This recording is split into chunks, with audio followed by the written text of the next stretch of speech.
Hello, Bishes. Welcome back to another draw with me. Today, we are going to talk about some healthy habits that you can try as an artist. And I know the world is kind of already saturated with stuff on the internet regarding how to decompress and how to be healthier, with stuff like, oh, just eat healthier, sleep more, work out, stretch, blah, blah, blah. But I want to talk about things that can be a little bit more specific and not just reiterating what's already out there on the internet. So for today's video, I'm going to be drawing a very basic cat character because my cat Moonpie is actually bothering me right now in this video, so forgive me if you see any instances of her walking into the screen. She just wants to be a part of the show. But I must say that if anything, cats do serve as a reminder for us to chill sometimes because they really know how to chill as animals. So this brings me to the first point of my video, which is to remember to take the last 30 minutes to 1 hour of your day not doing the thing that you have been doing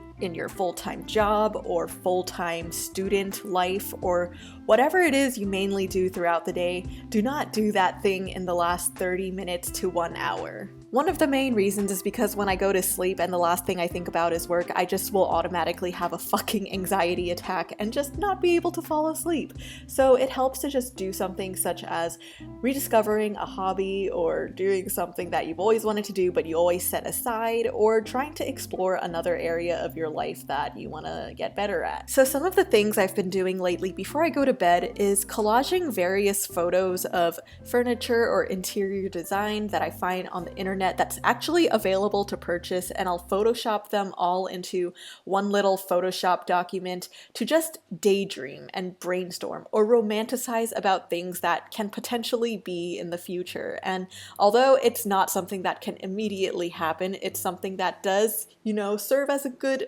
daydreaming exercise. But in this case, I'm going to bed, so I guess it will serve me some sweet dreams before I sleep. It's kind of like scrapbooking a vision board together of things that are not directly tied to your sources of stress in your daily life, so it's honestly kind of a fun activity to do before I go to sleep. Other things I like to do are learning other languages, in which I am currently trying to improve my Cantonese, Japanese, and starting to pick up on some Russian. Eventually, I would like to be better at Mandarin and maybe try Korean. Who knows? But I sometimes feel like just learning to speak in another language is fun because you just go back to things that are very elementary, like learning how to say hi, how to say apple, or how to say really basic things. And doing things at a beginner level for some reason always relaxes me. I also kind of find it therapeutic whenever I learn how to handwrite the lettering of a new language, because maybe that's just an artist thing, but I really like observing and taking note of the ways that different languages are written in text. And one of my other guilty pleasures before going to bed nowadays is just browsing on what's going on Facebook Marketplace, because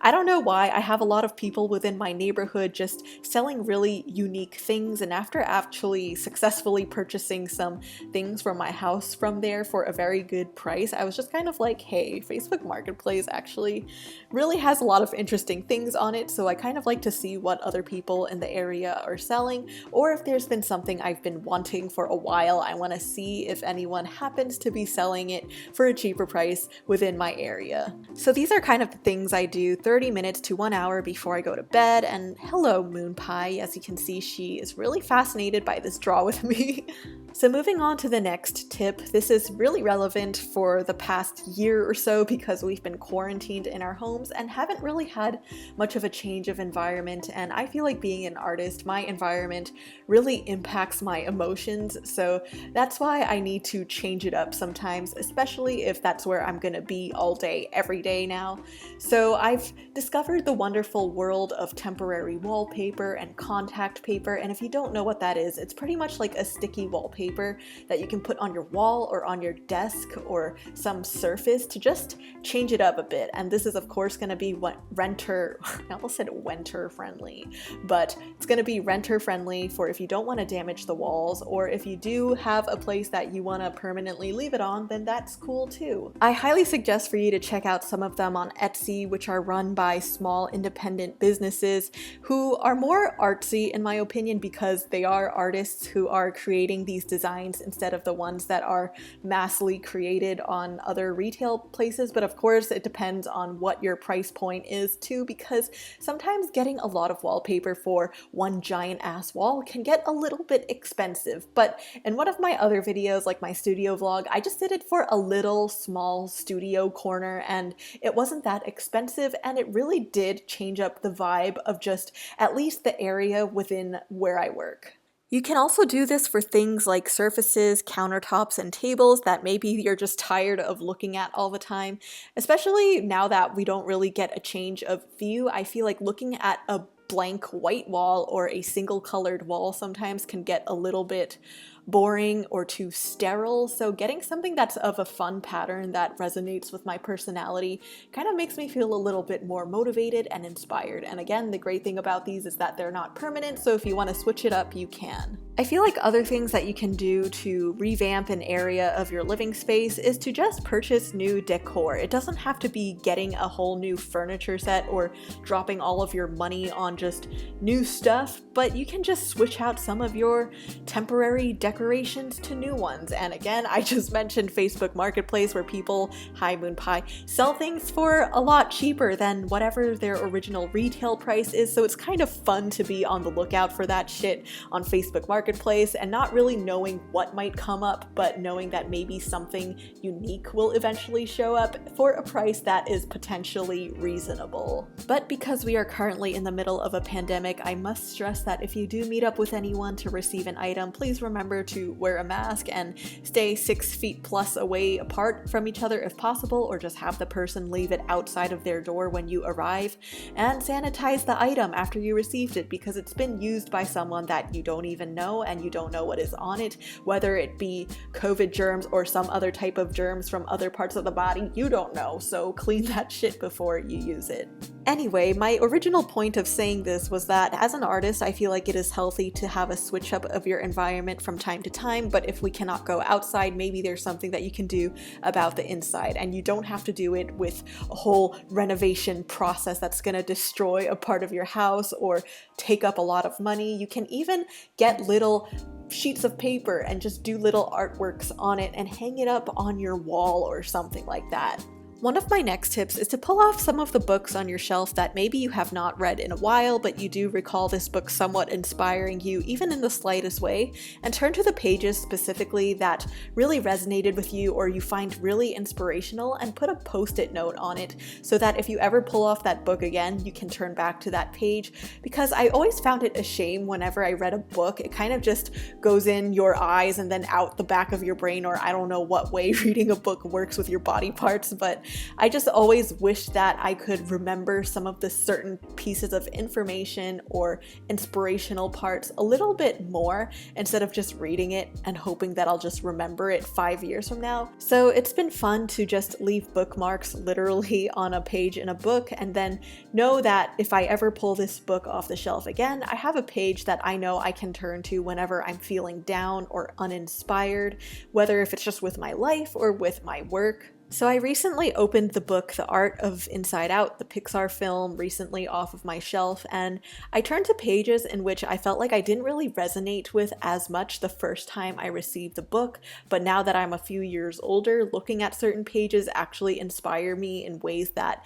I wasn't as affected by when I was younger, so I ended up bookmarking those pages as inspiration for my future comics. So for my fourth tip, one of my New Year's goals for this year is to meditate more. I kind of dabbled in it last year, but this year I really want to take it more seriously. But some of the ways I kind of altered it to make it a little bit more fun is to do it while I'm stretching, or look up meditation videos that are very specific for a very particular feeling that I'm having, like from things as just waking up in the morning. You can Google up meditation for when you just woke up. You can look up a meditation for when you're anxious, meditation for when you're busy or stressed. Headspace, which is not sponsoring this video, has a lot of very specific types of meditations, and I think that is something that kind of drew me into it a little bit more. I even looked up a meditation for when you feel insecure about the skin that you're in, and they have that too. And while I know that meditating is not for everyone, I feel like there are ways to just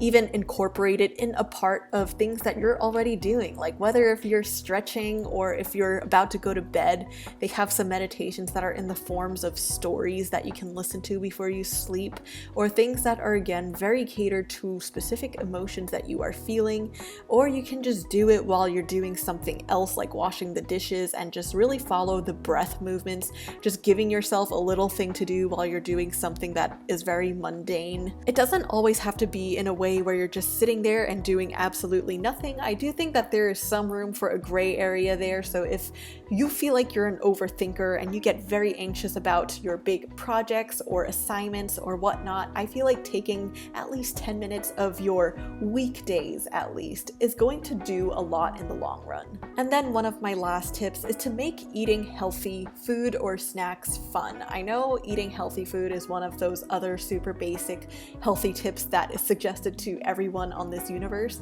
but making it in a fun way that is catered towards the foods that you specifically like is something that I want to emphasize, because have you ever noticed that sometimes when you go to a restaurant or a different place and you eat something there that's a healthy type of food that you normally never really think of to make on your own? Well, I feel like the next time you experience that, whether if it's just takeout or someone makes food for you, really take note of the foods that are actually nutritious but actually delicious to you and remember it for the next time. So for me, eating Korean broccoli banchan has always been one of my favorite things, but for some reason it took me a while to really realize that, hey, I can just do this myself at home too, as a snack or just as a side dish or something for my meals. So I started to really sprinkle sesame seeds and sesame oil and soy sauce on my broccoli, but of course without overdoing it because that would destroy the point of the healthiness. It's a healthy amount, and just having it served cold really brings me back to sitting in a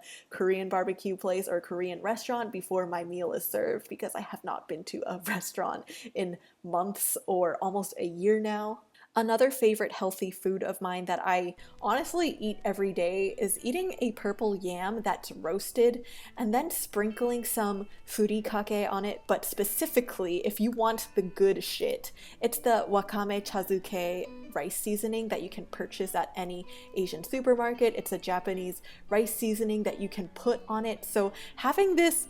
purple yam that's just roasted and warm and starchy but also healthy with this contrastingly salty thing is just so good, but also the purple color and the nori rice seasoning just makes it look so pretty in my opinion. And then lastly, this one is a little bit more basic, and I know all the fitness gurus probably promote this, but having just sliced apples with peanut butter and cinnamon or something is also phenomenal. I know it is basic, but this is also a more accessible type of food compared to getting like the purple yam, which you might sometimes have to go to an Asian supermarket for. And this is probably going to be a little bit extra, but I occasionally like to go out of my way to get a cute little plate or bowl and then place the healthy food on it and then take a photo of it and actually edit it to make it look better than any selfie I've ever taken of myself, because for some reason I feel like capturing an aesthetic photo of this really cute healthy food will instill and manipulate my brain to think that, hey, this is fun, this is cool, you should do this more when I see a healthy food on a very appealing image. To be fair, one of the reasons I even really started to like and eat cucumber is because when I was little I watched My Neighbor Totoro, where they actually ate a raw cucumber in the film, and ever since then I just thought the idea of eating a cucumber was so fascinating and appealing, but because it was just depicted in this very appealing way in an animated film, it actually forced me to start liking this healthy food. So while eating healthy food is a pretty general, basic health advice for anyone out there, my specific advice for that is to make it look sexy in a photo, a drawing. I don't know, capture that cucumber, that broccoli, in pretty much its own food porn photo and just fantasize about it, and you'll just find yourself eating that healthy food more. So I hope this video ultimately either inspired one of you all to try one of these tips, or if you already do these things, then maybe you can just feel validated knowing that someone else does that too out there in the world, taking sexy photos of broccoli. But yeah, thank you again for watching this video, and I will see you all in the next one. So peace out and stay wholesome, bitches.